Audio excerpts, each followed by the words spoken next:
오늘 제가 갈라디아서를 이제 본문을 선정하게 됐는데요.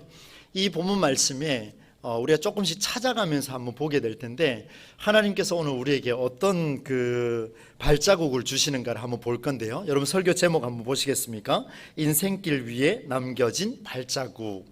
어떤 발자국을 우리에게 허락해 주실까 한번 함께 고민해 봤으면 좋겠습니다.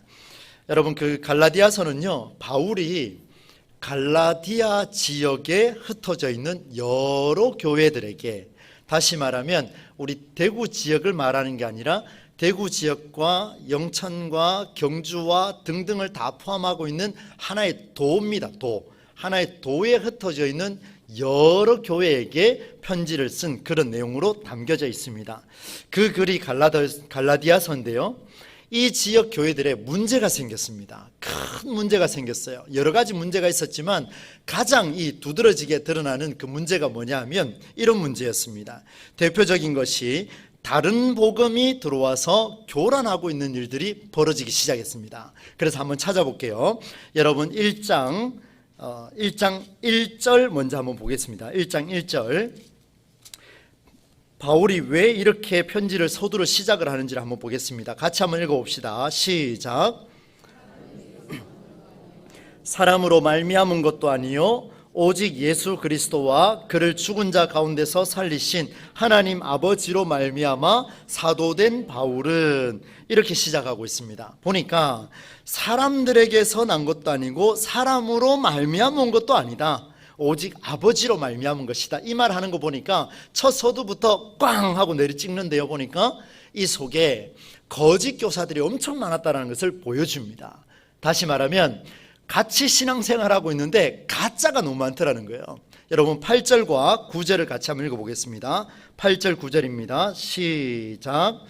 그러나 우리가 혹은 하늘로부터 온 천사라도 우리가 너희에게 전한 복음 외에 다른 복음을 전하면 우리가 전에 말하였거니와 내가 지금 다시 말하노니 만일 누구든지 너희가 받은 것 외에 다른 복음을 전하면, 여러분 보십시오. 8절과 9절에서 7절에 보니까 이런 교란함이 일어나니까 8절과 9절에서 사도 바울이요 강하게 이야기합니다.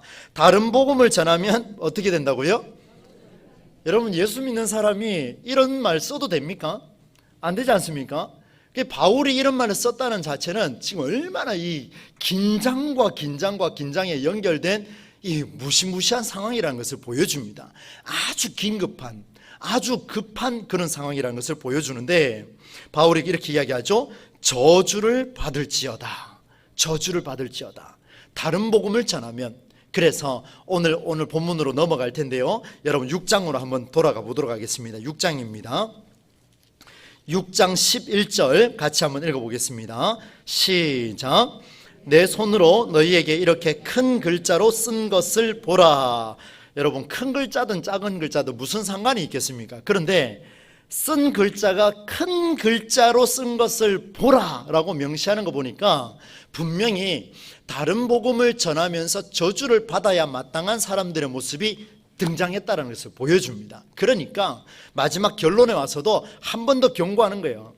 그러지 마라, 제발 그러지 마라. 한 번 더 경고하면서 절대로 놓쳐서는 안 되는 중요한 사실을 하나 더 남기고 있는 게 오늘 우리가 읽은 본문의 내용입니다. 정리하면 이렇습니다. 갈라디아 교회에 여러 교회들의 하나님을 믿는 자들이 우리처럼 이렇게 많이 있었는데, 쏙쏙들이 들여다보니까 하나님의 복음을 믿는다라고 말하지만 가짜 복음, 다른 복음을 전하는 자들이 이 속에 있더라라는 것을 보여줍니다. 제가 이 본문을 선정하면서 살짝 걱정이 됐습니다. 혹여나 설교를 들으시면서 우리 교회에 또 다른 복음을 전하는 자가 군데군데 있는가 이렇게 또 생각하실까 봐 걱정이 됐는데 아직까지 없습니다. 그래 편안하게 들으시면 되는데, 여러분 우리의 신앙생활을 점검을 할 때 긴장감을 어느 정도 가져야 되는지를 오늘 본문이 보여줍니다. 그래서 한번 잘 따라와 보십시오. 놓쳐서는 안 되는 큰 글자로 쓴 것을 보여주는데, 그 내용을 보니까 이렇습니다. 다른 복음을 전하는 자들의 형태를 보니까 12절과 13절 내용인데요, 같이 한번 읽어보겠습니다. 시작. 무릇 육체의 모양을 내려 하는 자들이 억지로 너희에게 할례를 받게 함은 그들이 그리스도의 십자가로 말미암아 박해를 면하려 한 뿐이라. 할례를 받은 그들이라도 스스로 율법은 지키지 아니하고 너희에게 할례를 받게 하려는 것은 그들이 너희의 육체로 자랑하려 함이라. 아멘. 읽었는데 무슨 말인지 이해되십니까? 전 처음 읽었는데 그 말이 그 말 듣고 하나도 못 알아먹었습니다. 여러분, 제가 표준 3번역으로 다시 읽어드리겠습니다. 한번 들어보십시오. 육체의 겉모양을 꾸미기 좋아하는 사람은 여러분에게 할례를 받으라고 강요합니다. 그것은 그들이 그리스도의 십자가 때문에 받는 박해를 면하려고 그렇게 거칠애로 말하고 있습니다. 할례를 받는 사람들 스스로도 율법을 지키지 않으면서 여러분에게 할례를 강요하고 있습니다. 이유는 여러분의 육체를 이용해서 자랑하고 싶어서 그러는 겁니다. 이렇게 제가 조금 의역을 했습니다. 한번 보십시오. 여러분, 육체의 모양을 갖춘 자들, 바로 다른 복음을 전하는 자들을 이야기하는데, 우리 안에서도 혹여나 육체의 모양을 갖춘 자들이 있지는 않은가 스스로 한번 돌이켜 봅시다. 할례를 받은 자들이 자기의 육체를 자랑하고 있는 모습이 등장하는데요. 여러분, 할례가 뭔지 아시죠? 네, 아마 머릿속에 이미 다 이렇게 정리를 하셨을 것 같아요. 할례는 조금 이따가 말씀을 드리겠지만, 먼저 말씀을 드리면 그 이스라엘 백성들의 남자아이의 표피를 제거하는 시술이죠. 그것을 통해서 하나님의 자녀가 되는 그 과정을 이야기해 주는 게 할례인데, 그래 보니까 눈에 보인다는 거예요. 형식적이고 외면적인 거칠에만 신경을 쓰고 그것을 자랑거리로 삼았던 사람이 누구냐면, 다른 복음을 전하는 자들이 똑같이 예배하고 똑같이 형식을 갖추고 똑같이 주여 하고 부르짖는 자들이 있더라는 겁니다. 기가 막힌 일 아닙니까? 그래서 이 말씀을 보면서 제가 그런 생각을 하게 됐습니다. 이런 모습은 오늘 우리 시대에도 많이 나타나는데요. 신천지처럼 들어와서 막 작당을 하고 하는 사람이 있는가 하면 교묘하게 들어와가지고 자기 생각으로 신앙생활하는 사람들이 많이 있는데, 저는 그래서 여기다가 지금 적어놨습니다. 어떤 사람이냐면 자격을 갖추어야 된다라고 강조하는 사람들이라고 제가 적어놨습니다. 왜 이 말을 썼냐면, 여러분, 자격이 있으면 전문성을 나타낼 수 있고 자격이 없으면 전문성을 나타낼 수가 없습니다. 여러분이 사업을 운영을 하시는데 그 사업장에 맞는 자격을 갖춘 사람을 뽑기를 원하십니까? 자격이 없는 사람을 뽑기를 원하십니까? 당연히 자격 있는 사람을 뽑아야 되겠죠. 맞습니다. 자격 있는 사람 뽑아야 돼요. 마찬가지입니다. 예수 믿는 사람들도 그런 자격을 갖추어야 돼요. 할례를 시행을 해야 됩니다. 분명히 할례를 시행하고 그 자격을 갖추어야만 살아남을 수 있는 시대가 우리 시대고 과거이고 오늘 한국 교회 안에도 그대로 묻어나 있습니다. 다시 말하면 장로쯤 되려고 하면, 권사쯤 되려고 하면, 안수집사 정도쯤 되려고 하면, 신앙생활하면서 구역장 정도 되려고 하면 어느 정도 해야 됩니까? 여러분 머릿속에 이미 벌써 필름이 쫙 지나가지 않습니까? 이 정도는 해야지. 그렇죠? 여러분 저를 보실 때, 제가 이제 목사 안수 받고 지금 벌써 10년 조금 넘게 이래 지금 사역하고 있는데, 제가 자격을 갖춘 것 같습니까? 못 갖춘 것 같습니까? 감히 이런 말씀 드리기도 부끄러운 이야기지만 저는 자격이 별로 없습니다. 학력도 별로 없어요. 별로 똑똑하지도 않습니다. 제가 지난번에 한번 말씀드렸죠. 하도 안 되니까 돌에 새겨가지고 제가 암기한다라고 이제 그런 말씀을 드렸는데 자격이 별로 없습니다. 그런데 한국 교회 안에서는 어떤 일이 벌어지냐면, 자격을 갖추어야만 목회자를 선출하고, 자격을 갖추어야만 부교역자로 선출하고, 자격을 갖추어야만 우리 부서에 필요한 그 자격을 갖추어야만 위대한 목회자로 생각을 하고 뽑는다라는 거예요. 세상에서 뽑는 거하고 똑같습니다. 여러분 사업장에서 자격 있는 사람 뽑는 거하고 교회에서 뽑는 것도 똑같은 거예요. 장로 뽑을 때도 마찬가지입니다. 집사 권사 뽑을 때도 마찬가지예요. 그런 자격이 있는 자를 뽑으려고 애를 쓰지 없는 자는 뽑지 않습니다. 여러분 그 자격, 세상에서 말하는 자격과 오늘 우리 시대 우리 교회 안에서도 말하는 자격도 제가 봤을 때는 똑같습니다. 똑같습니다. 오늘 설교 마지막까지 잘 따라오셔야 돼요. 오늘 여기까지만 듣고 우리 목사님 이상한 소리 하더라 이러면 큰일 납니다. 끝까지 다 들으시면 이 말이 무슨 말인지 이해가 될 겁니다. 나도 모르는 사이에 이미 내가 그렇게 살고 있을 가능성이 매우 높습니다. 그런데 반드시 고려해야 할 사항이 있습니다. 그게 뭐냐면 자격을 갖춘다는 말이 무엇인지를 생각해야 됩니다. 오늘 본문에 나오는 육체의 모양을 갖춘 자들이 말하는 할례는요, 사람이 시행한다고 해서 갖추어지는 것이 아니라는 걸 알아야 되는데, 사람이 할례를 시행하면 이 사람은 성도로서 자격이 있다, 유대 민족으로서 자격이 있다라고 스스로 자격을 갖춘 것으로 판단하더라는 거예요. 여러분 보세요. 하나님의 백성으로 선택하고 하나님의 백성으로 살아가게 하는 것은 우리가 선택할 수 있는 일입니까? 아니면 하나님이 선택하시는 일입니까? 네, 졸리십니까? 안 졸리시죠? 예, 제때 아멘 잘 하셔야 됩니다. 예. 여러분, 목사로 선출되고 자격이 있어서, 제가 자격이 있어서 여기에 뽑혔습니까? 하나님이 이놈은 할 수 있겠다 싶어서 이 자리에 세우신 겁니까? 누가 뽑았습니까? 확실합니까? 투표 안 하신 분 손 들어 보십시오.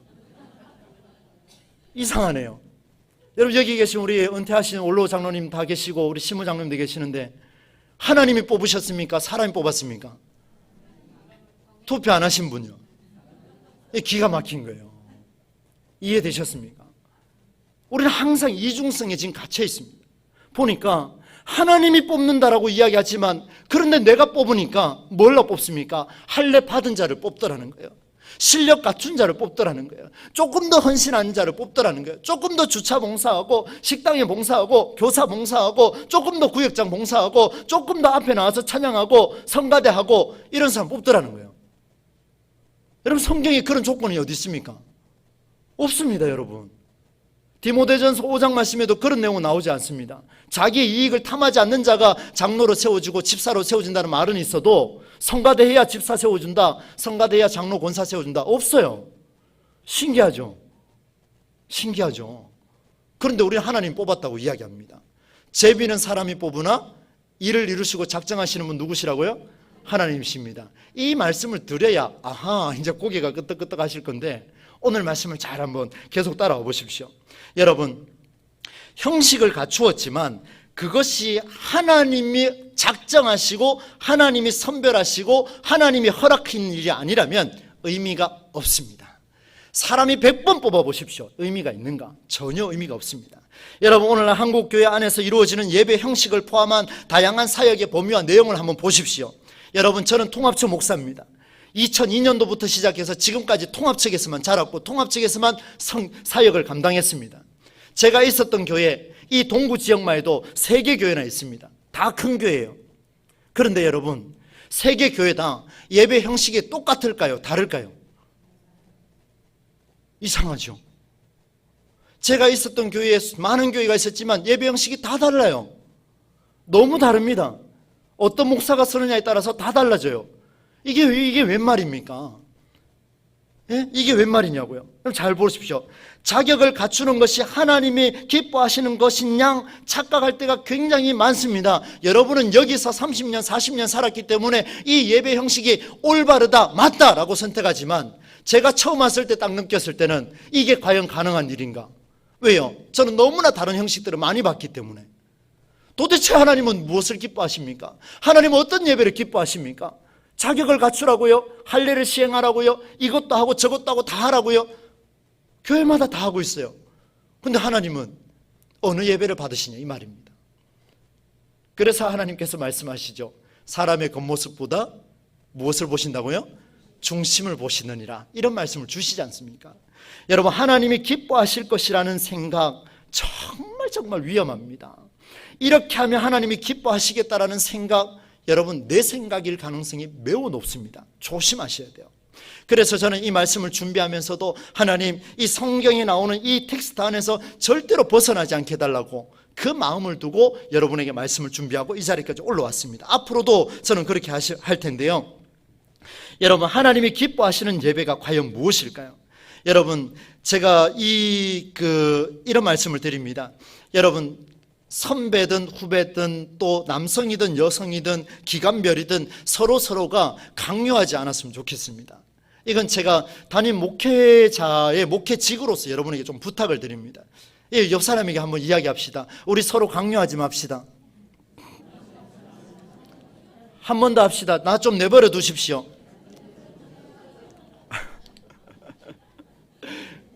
뭐 되게 좋아하시는 것 같아요.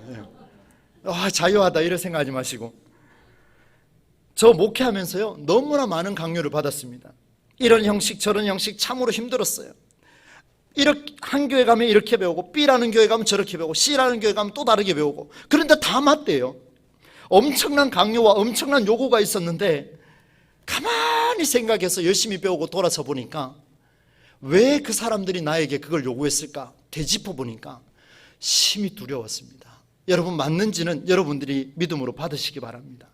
그 사람들이 나에게 요청했을 때, 그 목회자들이 후배라고 나에게 강요했을 때 정말 하나님이 두려워서 그 형식을 갖추었을까? 아니면 그 교회의 전통과 관례와 관습과 살아온 전통 때문에 나에게 그걸 요구했을까? 저는 100% 후자라고 확신했습니다. 100%입니다. 하나님이 기뻐하시는 예배는 사람을 통해서 전달되지가 않습니다. 그 사람이 하나님 앞에서 어떻게 살 것인가 결단하고, 오늘 오전에 나눴던 그 메시지와 맥을 같이 합니다. 하나님 앞에서 결단하고 성경대로 살아내고자 몸부림치며 형식이 부족해도, 거칠더라도, 조금 부족해도, 나이가 많더라도 문제가 되지 않습니다. 성경대로 살아내려고 몸부림치는 자가 있다면 그 자리가 하나님이 가장 기뻐하시는 예배인 줄로 믿습니다. 제가 얼마 전에 우리 교육자들하고 티타임을 한번 한 적이 있었습니다. 제가 회의를 진행을 잘 안 하는데요, 티타임을 하면서 그런 얘기를 했습니다. 지금 뭐 이미 다 알고 계시니까 말씀을 드립니다. 우리 교회의 교회학교 예배는 형식을 어른들과 맞추지 마라. 제발 좀 벗어나라. 뭐 알아서들 잘하고 있는 것 같습니다. 저 확실하게 좀 깨졌으면 좋겠어요.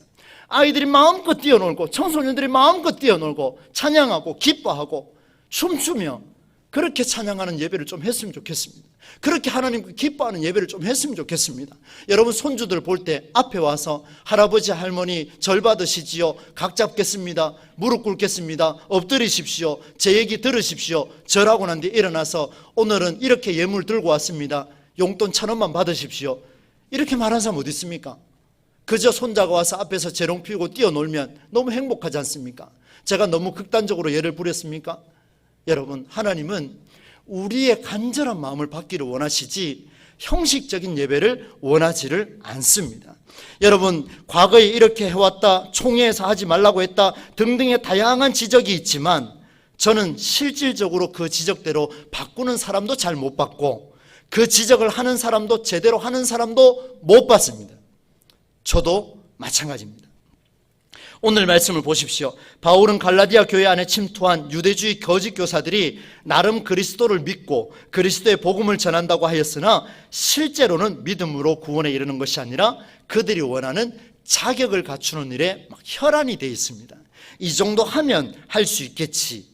이유는요, 갈라디아 교회 안에 들어온 거짓 교사들이요, 정통 유대인들의 눈이 어두웠습니다. 이 곳곳에 거짓 교사들이 있다면 정통으로 밟아온 사람들에게 채찍질 안 당하고 눈치 안 받으려고 무엇을 행했다고요? 형식을 갖췄다는 거예요. 갖추고 나면 마치 하나님을 예배하는 자로 착각하게 만드는, 그게 오늘 본문 6장의 말씀입니다.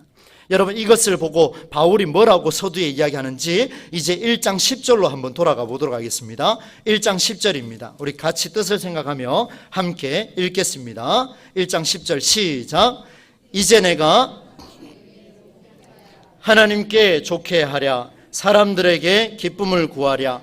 내가 지금까지 사람들의 기쁨을 구하였다면 그리스도의 종이 아니니라. 아멘. 무슨 말입니까? 내가 사람들을 기쁘게 했냐? 사람으로부터 온 것을 내가 위해서 살았냐? 아니다. 내가 만일 그렇게 살았다면 나는 그리스도의 종이 아니니라. 저도 이런 목회를 좀 원하고 있습니다. 조금이 아니에요. 전 모든 걸 걸었습니다. 여러분이 원하는 목회 별로 안 하고 싶습니다. 그래서 찾아와서 이야기한들 별로 안 통할 거예요. 한참 듣고 있다가 가고 나면 저는 다른 생각합니다. 무엇이 하나님 뜻일까? 무엇이 성경적일까? 저는 그 생각밖에 없습니다. 나는 그렇게 살지 않았다면 나는 그리스도의 종으로서 살아갈 수가 없겠다. 이 결단이 저에게도 들어있습니다. 왜 이 무거운 이야기를 이 오후 예배 시간에, 졸리는 시간에 이렇게 하고 있을까? 여러분, 우리 교회가 이제 한 6개월을 좀 이래 넘어서가는 중요한 시점이 있습니다. 이제 그냥 뭐 기분 좋게 예배드리는 이런 시즌은 지나갔다고 생각하시고 이제 하반기를 준비하면서 정교인 수련을 준비하면서 우리 중요한 기로에 서 있는데 이 시점에 우리가 사람들을 기쁘게 하랴, 뭐라고 되어 있습니까? 하나님을 좋게 하랴. 사람을 기쁘게 했다면 나는 그리스도의 종이 아니니라. 오늘 그래서 제가 아까 그 말씀드렸습니다. 나 좀 내버려 두십시오. 이 말할 수 있는 사람은요, 자유하고 싶어서 말하면 안 됩니다. 이 말할 수 있는 사람은 전적으로 하나님 앞에 실존을 걸고 매달릴 수 있는 사람은 나를 자유하게 해주십시오. 나는 성경적으로 살고 싶습니다. 그 말 할 수 있는 겁니다. 한 번 더 이야기할까요? 옆에 계신 분들에게 날 좀 내버려 두십시오. 이제 함부로 말 못하죠, 그죠? 그 말하는 사람은 성경적으로 살아야 되거든요. 오늘 오전 말씀 한번 보십시오. 얼마나 깊이가 있습니까? 하나님의 말씀을 살아내지 않으면 망해도 말하면 안 돼요. 하나님의 말씀을 살아내지 못하고 성경 66권을 내 삶의 양식으로 고백하지 못하는 사람은 거꾸로 엎어져도 말하면 안 됩니다. 제가 너무 심하게 이야기하는 것 같죠? 성경인데요. 어떡합니까? 여러분 잘 보셔야 돼요. 바울은 전적으로 하나님을 예배하고자 몸부림쳤습니다. 제가 좋아하는 성경 구절에 로마서 12장 1절 2절 말씀, 이런 말씀이 있습니다. 그러므로 형제들아, 내가 하나님의 모든 자비하심으로 너희를 권하노니 너희 몸을 하나님이 기뻐하시는 거룩한 산제물로 드리라. 이는 너희가 드릴 영적 예배니라. 너희는 이 세대를 본받지 말고 오직 마음을 새롭게 함으로 변화를 받아 하나님의 선하시고 기뻐하시고 온전하신 뜻이 무엇인지 어떻게 하라고요? 분별하도록 하라. 누가 나에게 뭐라 하든 우리는 다 분별할 수 있어야 될 줄로 믿습니다. 한국교회가 지 맘대로 다가도 우리 동부제일교회만큼은 분별하여서 하나님의 선하시고 기뻐하시고 온전하신 뜻을 이루어가는 아름다운 공동체가 되기를 간절히 소망합니다. 여러분, 할례의 진짜 의미가 무엇입니까? 할례의 진짜 의미가 무엇입니까? 답답하죠? 할례의 의미는요, 이렇게 적어왔습니다. 여호와께서 아브라함에게 시작으로 이스라엘 백성들을 위해 맺은 언약, 곧 약속의 행위이다. 이 정도 하면 여러분 아멘 해주셔야 제가 이렇게 소통이 되지 않습니까? 우리는 이렇게 알아왔습니다. 그러나 오늘은 이제 성경적인 재해석을 할 겁니다. 잘 들어보십시오. 언약의 표징으로 할례를 행하라고 말씀하신 것은 이제 너는 세상의 자녀가 아니라 나의 자녀요, 세상의 종이 아니라 그리스도의 종이다 라는 하나님의 메시지인 줄로 믿습니다. 누구든지 그리스도 안에 있으면 새로운 피조물이라. 이전 것은 지나갔으니 보라 새 것이 되었도다. 새로운 피조물이라는 거예요. 그러면 여러분 보십시오. 과거의 것을 가지고 훈계하면 됩니까? 안 됩니까?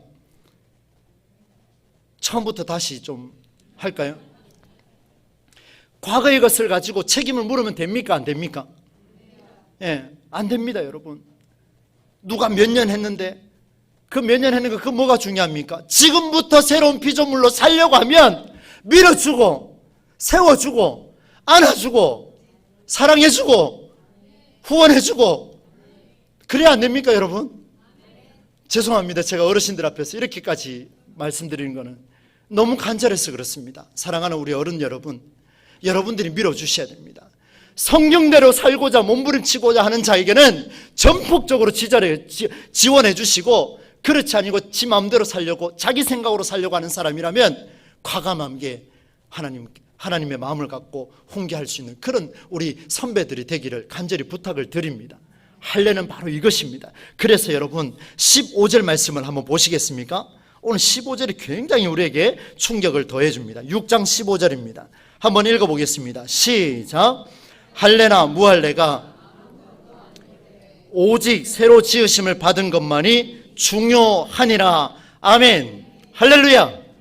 바로 이겁니다. 제가 제 마음대로 막 적었다가 15절 보는 순간, 그렇죠, 하나님 제 눈을 번쩍이게 해주시니 감사합니다. 오늘 담대하게 선포하겠습니다. 왜요? 할례나 무할례나 소용이 없다. 오직 새로운 피조물로 새로 지으심을 받은 자로 살아가는 것이 중요하다. 따라서 합시다. 과거보다 지금이 중요하다. 미래보다 지금이 중요하다. 지금이 중요하다. 지금이 중요하다. 지금이 중요합니다. 여러분, 지금이 중요합니다. 최성수 목사 부임하고 여러분 미래가 보장된 것 같습니까? 감사합니다. 그건 인간적인 이야기고요. 감사해 받겠습니다. 여러분, 저한테 미래가 있습니까? 하나님께 미래가 있습니까? 저한테 미래가 있습니까? 할렐루야. 동부제일교회의 미래는 우리에게 있는 것이 아니고 하나님에게 있는 줄로 믿습니다. 그 역사가 일어날 때 우리 한국교회를 뒤집어 놓을 동부제일교회, 생각만 해도 가슴 벅차지 않습니까? 너무 행복합니다. 정말 행복합니다. 그런 은혜가 우리에게 있어야 되겠습니다. 여러분, 할례를 받거나 안 받는 것이 중요한 것이 아니라 새롭게 창조되는 것. 그래서 우리 교회는요, 또 한 번 강조합니다. 창조적인 작업을 하셔야 합니다. 무조건 창조적인 작업을 하셔야 됩니다. 이전 것은 내려놓고 이제부터 우리가 무엇을 할까? 하나님 앞에서 어떻게 살아갈 것인가? 결단하시기를 주의 이름으로 축원합니다. 17절 같이 읽습니다. 시작. 이후로는 누구든지 나를 괴롭게 하지 말라. 내가 내 몸에, 아멘. 예수의 흔적, 예수의 십자가, 예수의 죽음, 예수를 위하여 죽음을 내던지는 것은, 여러분, 왜 예수의 흔적이 창조적인 작업인지를 말씀을 드리고 말씀을 맺도록 하겠습니다. 여러분, 그때 당시에 할례의 진짜 성경적인 의미를 알았던 사람은 한 사람도 없었습니다. 성경적인 의미를 알았던 유일한 분 누구십니까? 예수 그리스도입니다. 그리고 그 정신을 이어받은 사도 바울입니다. 바울은 예수의 흔적을 처음으로 남긴 사람입니다. 성경의 문자 그대로 하자면, 여러분, 눈이 오면은요, 아이들이 하얗게 그 펼쳐져 있는 눈밭을 막 뛰어가는 걸 좋아하지 않습니까? 안 뛰어보셨습니까? 대구는 눈이 거의 안 와서 잘 모르겠습니다만은 그 아마 뛰어보셨을 겁니다. 얼마나 기분 좋습니까? 왜 기분 좋은지 아시죠? 왜 기분 좋습니까? 내 발자국이 생기기 때문에 좋은 거예요. 내 발자국. 그렇죠? 근데 경비 아저씨는 제일 싫어하죠. 발자국 찍어 놓으면은 그 청소하기 힘들잖아요. 여러분, 제가 웃으면서 말씀을 드렸습니다만은 내 발자국을 찍어 주는 게 예수의 흔적입니다. 이유가 있습니다. 여러분, 인생길 위에 남겨진 발자국, 그 발자국은요, 다른 사람의 것을 밟고 따라가면 됩니까? 안 됩니까? 예수께서는 자기의 흔적을 가장 먼저 남기셨고, 바울은 그 흔적을 새기고 자기도 창조적인 작업을 하고 하나님의 뜻을 위해 발자국을 남겼고, 오늘 21세기 2023년 6월 11일 오후 예배 참석한 2시 51분에 우리 모두는 그 정신을 이어받아 우리 또한 새로운 발자국, 예수의 흔적을 남겨가는 우리가 될 수 있기를 간절히 소망합니다. 이 길은 어렵습니다. 굉장히 어렵습니다. 왜요? 방향이 보이지 않기 때문에. 그래서 발자국 딛기가 어렵습니다.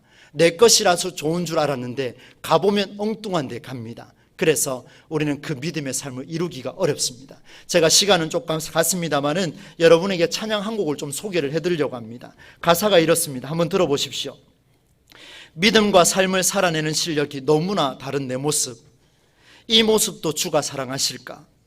아픔 속에 주님을 작게 여겼던 나를 꾸짖지 않으시고 내 손을 잡아주시는 그 하나님, 우리가 첫 발자국 내딛기가 두렵고 무섭고 남이 만들어놓은 발자국 밟기는 좋아하지만 첫 발자국 내딛는 그 자리, 그 길은 오직 성경 안에, 오직 주님 안에 두려움 없이 우리를 이끌어 주신다. 주님만이 내 모든 것 되십니다. 오직 주님 안에 주의 선하심이 있는 줄로 믿습니다.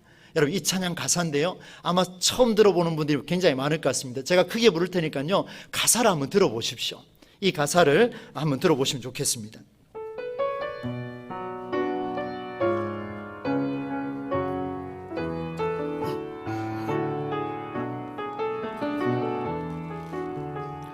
믿음과 삶을 살아내는 실력이 너무나 다른 내 모습을 볼 때에 이 모습도 주가 사랑하실까? 자신 없는 내 모습 그저 주님 앞에 있네. 나 같은 자도 사랑하여 주시고 한 번도 나를 떠나지 않으셨네. 아픔 속에 주를 작게 여긴 날 꾸짖지 않으시고 내 손 잡아주시네. 오직 주님 안에 두려움 없네. 고난을 통해 날 만드심을 믿네. 주님만이 내 모든 것 되시네. 주의 강한 손 날 붙드시네. 오직 주님 안에 소망 있네. 내 삶을 통해 영광 받으실 주님, 주님만이 내 모든 것 되시네. 주의 선하심 나 노래하네. 오늘 다시 한번 불러보겠습니다. 여러분 이 가사를 한번 보십시오. 믿음과 삶을 살아내는 실력, 창조적인 작업, 내 첫 발자국 만들어가는 거 굉장히 어렵습니다. 쉽게 여기면 안 돼요. 그 삶이 어렵지만 주님 안에 두려움 없고 주님 안에 능력이 있고 주님 안에 역사가 있고 주님 안에 치료가 일어나는 줄로 믿습니다. 한 번 더 가사를 생각하며 함께 고백하겠습니다.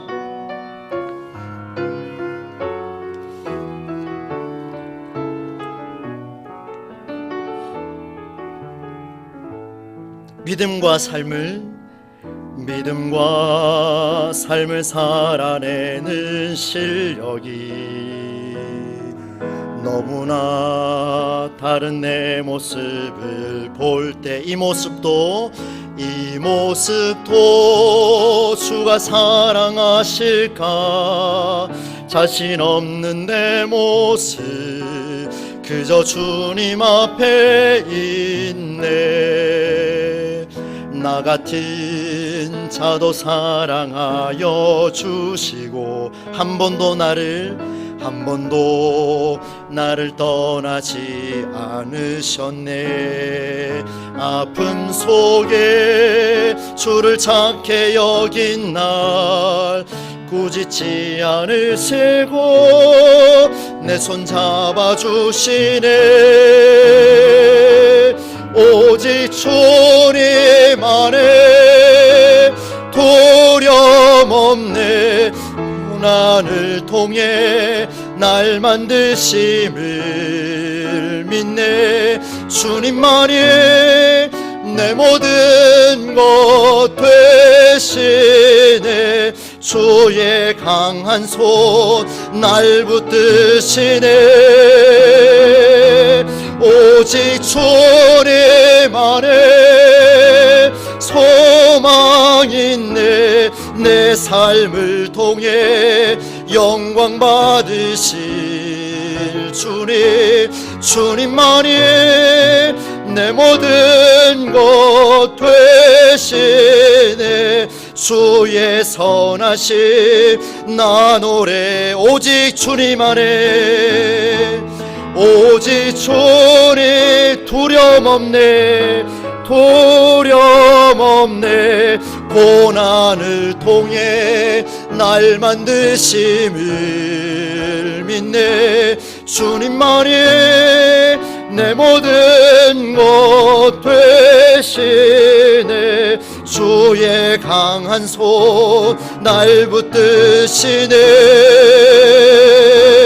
오직 주님 안에 소망 있네. 내 삶을 통해 영광 받으실 주님, 주님만이 내 모든 것 되시네. 주의 선하심 나 노래하네. 주의 선하심 나 노래하네. 하나님 아버지, 은혜와 사랑을 감사를 드립니다. 하나님께서 오늘 주신 말씀을 가슴에 새깁니다. 큰 글자로 마지막 경고의 말씀을 주셨는데, 상반기를 마무리해가는 이 시점에 하반기를 준비하며 우리가 하나님 앞에서 성경대로 살고자, 성경의 정신을 살려내고자 몸부림칠 수 있는 우리 거룩한 주의 성도들 될 수 있도록 인도하여 주옵소서. 아버지 하나님, 이전 것은 지나갔으니 보라 새 것이 되었도다. 하나님의 선하시고 기뻐하시고 온전하신 뜻이 무엇인지 분별하고자 오늘도 하나님 앞에 섰사오니, 아버지 하나님, 우리를 통하여 연로하신 어르신들로부터 아이에 이르기까지 모든 예배와 모든 기도와 모든 봉사와 모든 삶의 터전과 우리 교회 공동체 위에 창조적인 작업을 일어날 수 있도록 주님 지혜를 더하여 주옵소서. 우리와 함께하여 주실 줄 믿사오며 예수님의 이름으로 간절히 기도하옵나이다. 아멘.